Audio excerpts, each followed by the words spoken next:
And I don't know about you, but sometimes I've wondered about things that have happened in my life and coincidences, or how come that's there, or how does that fit together with that. And certainly when I was younger, I would want to understand how everything fits together, and I understand what God's purpose for my life is, and what is he doing in my life, and what's the next step, and how does it all fit together. And when things happen in job situations or in ministry situations, to think, well, what God's doing here, and did he mean this to happen?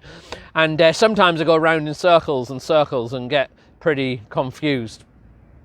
But I love this simple story, because Jesus is just there, and he looks at the boat and he says to Peter, I want you to take me out in the boat. And Peter just says, yes. And in all our lives, and we wonder why things are happening, or how come I'm in this situation, or how come this is going on. What I've learned as I've kind of got older and more experienced in the spiritual life, that actually the key is not to understand why everything's happening. The key is not to understand how come I'm here and there's an empty boat and Jesus is there, and how come all this is happening and I didn't fish in the night and I didn't get any fish, and what's God's plan in it all. That as I've got older, I've learned actually the key is just to obey Jesus in the moment. That if Jesus says, I want to get in that boat out onto the lake, that I just say yes to Jesus. And I might not understand why, and I might not understand what become before, what comes after, but just to say yes. And to just trust that God's kind of working his purposes out, and it all fits together in God's plan, that I might not understand any of that. But sometimes it's good to acknowledge our smallness, just to say, actually, in the moment, what's Jesus asking me to do? And I don't know where you are just now and kind of what's going on in your life, and maybe you're just wondering and asking all sorts of things. But sometimes it's good just to keep it simple and be in that situation with Jesus and just be like, well, what's Jesus asking me to do? I don't need to understand it all, but what's Jesus asking me to do?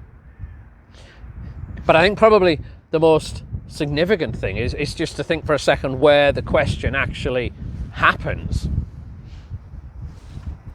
It's really important to notice where this encounter happens for Peter, because Peter isn't in a synagogue, he's not in a religious building, he's not in a religious service, he's actually in his workplace. He's coming the end of his work day, he's cleaning off all his nets, and then when Jesus asks him to get into the boat, he's asking him to get into one of the equipment that he uses for his workplace. And sometimes when people are really interested in encountering Jesus, or they've thought, actually, what's life all about?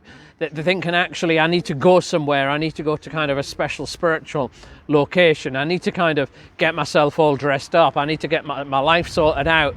I need to get into a different place in order to meet Jesus, in order for God to kind of accept me. But what you get here is Peter. This is the most significant encounter with Jesus, the most significant moment of his life. And it happens by Jesus getting into Peter's boat, into his workplace.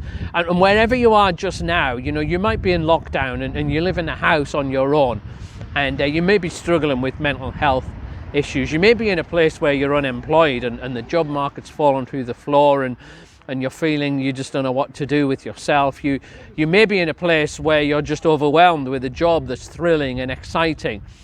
Or maybe you spend a lot of your time looking after kids.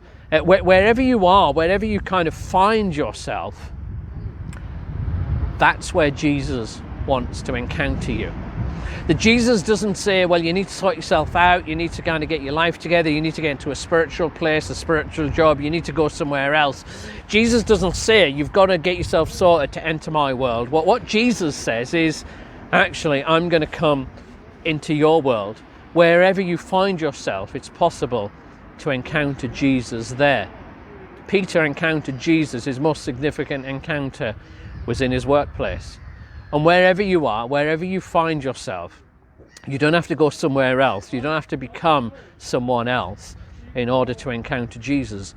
What Jesus wants to do is to enter your world and to meet with you and encounter you right there. You just need to take a moment just to stop, maybe just to be quiet, maybe just to say those words, Jesus, Jesus, over and over again. Just close your eyes and sit quietly.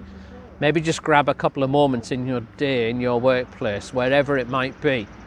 That's where Jesus wants to encounter you.